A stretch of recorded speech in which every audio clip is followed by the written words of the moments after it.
In this final video, we'll hook the macro up with a button and make it available in two places. In a custom group on the ribbon that I'll create on the Developer tab that I'll call My Macros, and up here on the Quick Access toolbar. First, I'll create a custom group for the Developer tab. I click the File tab, Options, Customize Ribbon, and then I make sure Developer is checked. I click New Group, and here's our new group. I click Rename, and call it My Macros.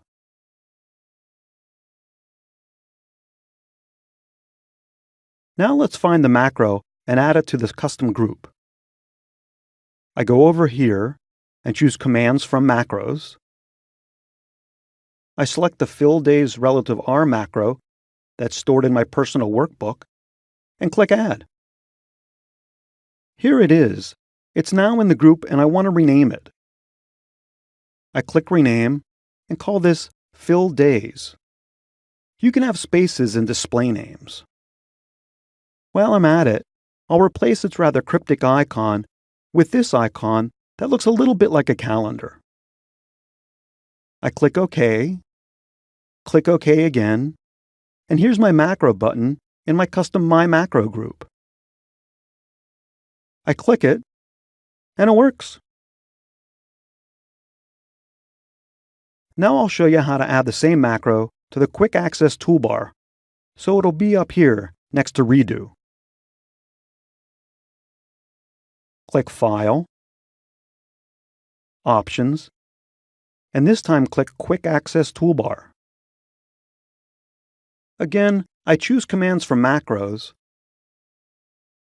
and here's the macro in my personal workbook. Click Add. To rename it, click Modify, call it Fill Days, and choose the same grid icon. I click OK, and click OK again. Now here it is, up on the Quick Access toolbar. I click it, and of course it works great again. Now you've got a pretty good idea about how to implement macros in Excel. Of course, there's always more to learn.